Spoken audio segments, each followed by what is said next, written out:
அபார கருணாசிந்தும் ஞானதம் சாந்த ரூபிணம் ஸ்ரீ சந்திரசேகர குரும் பிரணமாமி முதான்மகம். ஸ்ரீ குருப்யோ நமக.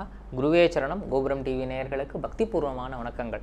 மகா பெரியவா அற்புதங்கள் தொடரில் மகான் தன் பக்தர்களின் க்ஷேம லாபங்களை எவ்வளவு அழகாக எவ்வளவு கனிவாக பொறுப்போடு பார்த்துட்டு வரார் என்பதை உணர்த்தும் ஒரு அனுபவம்தான் இது.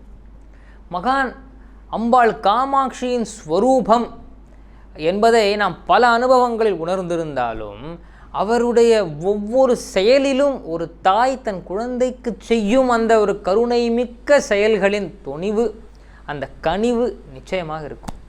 அதை உணர்த்தும் ஒரு அனுபவம் தான் இது. காஞ்சி ஸ்ரீமடத்தில் ஒரு முறை மகான் இருந்து வந்த சமயம், மகானுக்கு உடல்நிலை சற்று சரியில்லை என்ற விஷயம் எல்லாருக்கும் தெரிய வர்றது. அதனால் ஒரு பக்தர், ஒரு செழிப்பான ஒரு பக்தர் என்ன செய்கிறார், மகானின் அணுக்கமான பக்தர், அணுக்கமான தொண்டர், அவர் நிறைய பழங்களை வாங்கி கொண்டு தினமும் ஸ்ரீமடத்தில் கொண்டு வந்து சேர்க்கிறார். நிறைய ஆப்பிள், நிறைய சாத்துக்குடி, நிறைய மாதுளம்பழம், இளநீர் எல்லாத்தையும் கொண்டு வந்து சேர்க்கிறார். இதையெல்லாம் மகான் எடுத்துக்கொள்ளட்டும் அப்படிங்கிறதுக்காக. அதிலும் பிரதானமாக பார்த்தா அந்த சாத்துக்குடி தான் நிறைய இருக்கும். மகான் அந்த சாரையாவது பருகட்டும், ஏன்னா மகான் எதுவுமே சாப்பிட மாட்டார் இல்லையா, அடிக்கடி உபவாசம் இருப்பார். அவர் உபவாசம் இருந்து நமக்காக பிரார்த்தனை செய்வதால் தானோ என்னவோ நாம் இன்று வரை சிறப்பாக இருக்கிறோம் இல்லையா. அப்பொழுது இந்த லோகக்ஷேமத்திற்காகவாவது மகான் ஆரோக்கியமாக இருக்க வேண்டுமே என்பதற்காக அந்த பழங்களை எல்லாம் கொடுக்குறார். மகான் டெய்லி 2 முறை அந்த சாத்துக்குடி பழச்சாற்றினை பருகினார் என்றால் அது மிகப்பெரிய விஷயமா. அப்படி இருந்த காலம் அது. அவ்வளவு ஸ்ட்ரிக்டாக இருப்பார், அவ்வளவு ஸ்ரத்தையாக இருப்பார் மகா சுவாமிகள். இப்போ என்ன ஆகுது, அந்த பழங்கள் எல்லாம் தினமும் மகானுக்கு கொடுக்கப்பட்டு, மகானுக்கு சாராக கொடுக்கப்பட்டு, பிழிந்து கொடுக்கப்பட்டு அப்படியே காலியாகிண்டே வர்றது. கடைசியில் பார்த்தா 2 சாத்துக்குடி பழங்கள் மட்டும் இருக்குது. சரி, 2 பழம் இருக்குது, இந்த 2 பழத்தை வச்சுட்டு நாளைக்கு பெரியவாளுக்கு இதோட சாரை பிழிஞ்சு கொடுத்துருவோம்னு தொண்டர்கள் அதை வச்சுருக்கா.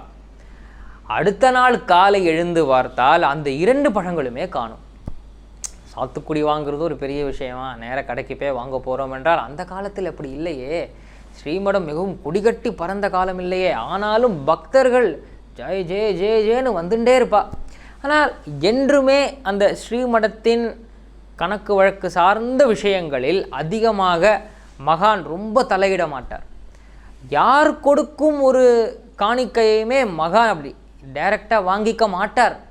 அவர் ஏகப்பட்ட விதிமுறைகளை வைத்துக்கொண்டு வாழ்ந்தவர். நாம் வாழ வேண்டும் என்பதற்காகவே அப்படி காண்பித்தவர் அவர் இல்லையா. இப்போ இந்த 2 பழம் இல்லையே, இப்போ இமீடியட்டாக போய் எங்கே போய் சாத்துக்குடியை வாங்குறதுன்னு ஒரே டென்ஷன். அந்த இடத்தில் ஒரு கூப்பாடு. இந்த விஷயம் அப்படியே வெளியே வந்துடுது. பெரியவாளுக்கு வச்சுருந்த சாத்துக்குடியை காணும். இந்த விஷயம் அப்படியே காற்றோட காற்றாக போய் மகா பெரியவா காதுலையும் போயிடுது. ஓஹோ, நமக்கு வச்சுருந்த சாத்துக்குடியை காணுமா அப்படின்னு கேட்டுட்டே வந்தாராம் மகான். அப்படி வந்து பெரியவா 2 வச்சுருந்த பெரியவா காணாமல் போயிடுது, நான் வேணால் வேறு எப்படியாவது ஏற்பாடு பண்ணின்னு வந்து சாறு பிழிஞ்சு தரட்டுமா அப்படின்னு கேட்கும்போது அதெல்லாம் ஒன்றும் வேண்டாண்டா அப்படின்னு சொல்ல, அவர் தான் எடுத்துகிட்டு போயிருக்கணும் அப்படின்னு இன்னார் ஒரு அன்பருடைய பேரை ஒருத்தர் சொல்ல, அதை விடு, அவன் ஆற்றுல 2 குழந்தைகளுக்குமே அம்மா பார்த்துருக்கு, அவனால் தினமும் போய் இந்த சாத்துக்குடி, இந்த மாதுளம்பழம், இளநீர்லாம் வாங்கிறதுக்கு அவனுக்கு அவ்வளோ வசதி கிடையாது, அதனால் இது அவன் தான் எடுத்துகிட்டு போயிருக்கான் அப்படின்னு மகான் சொல்லிட்டார். இதை பற்றி யாரும் அவன்கிட்ட கேட்டுடப்படாது அப்படின்னு ஸ்ட்ரிக்டாக எல்லாருக்கும் ஒரு உத்தரவு பிறப்பித்து விட்டு அடுத்து இன்னொரு உத்தரவு பிறப்பிக்கிறார்.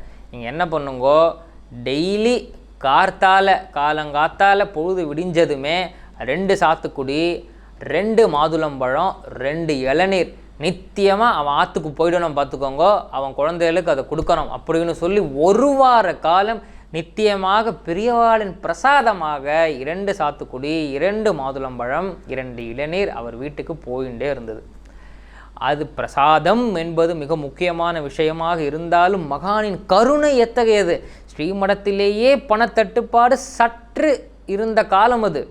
அந்த சமயத்திலும் மகான் என்ன செய்கிறார், தன் பக்தரின் குடும்பம் க்ஷேமமாக இருக்க வேண்டும் என்பதற்காக சொல்லி அனுப்பி அதை உட்கொள்ள செய்து அந்த குழந்தைகளும் மிக அழகாக உடல்நிலை தேறி விடுகிறார்கள். 1 வாரம் கழித்து அந்த அன்பர் மறுபடியும் வரார், அந்த சாத்துக்குடி பக்தர் மறுபடியும் வரார்.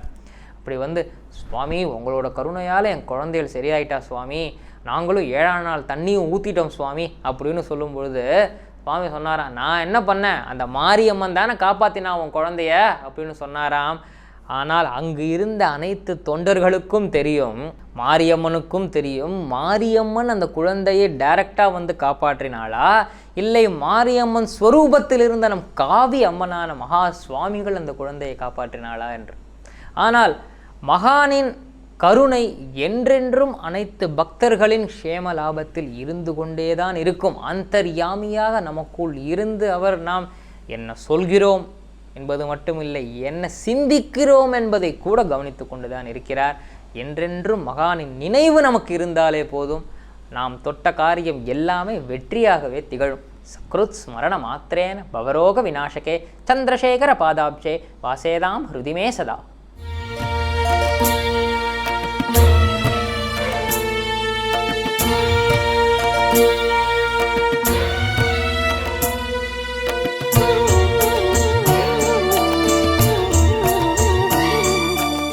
விதம் விதமான பக்தி நிகழ்ச்சிகளை உங்களுக்காக தந்து கொண்டிருக்கிறது உங்கள் கோபுரம் டிவி. உங்களுக்கு பிடித்த நிகழ்ச்சிகளை லைக் செய்யுங்கள், உங்களுக்கு பிடித்த மாணவர்களுக்கு ஷேர் செய்யுங்கள். மேலும் சப்ஸ்கிரைப் செய்வதோடு மட்டுமல்லாது அருகில் இருக்கும் பெல் பட்டனை கிளிக் செய்து கோபுரம் டிவி நிகழ்ச்சிகளை உடனுக்குடன் தெரிந்து கொள்ளுங்கள். மற்றும் ஒரு மகிழ்ச்சியான செய்தி, கோபுரம் டிவி ஆப்பை கூகுள் பிளே ஸ்டோரில் ஃப்ரீ டவுன்லோட் செய்து கோபுரம் டிவி நிகழ்ச்சிகளை தொடர்ந்து கண்டுகளியுங்கள், பாருங்கள், ரசியுங்கள், பரவசமடையுங்கள். gopuramtv.com பக்தி பக்திமயம்.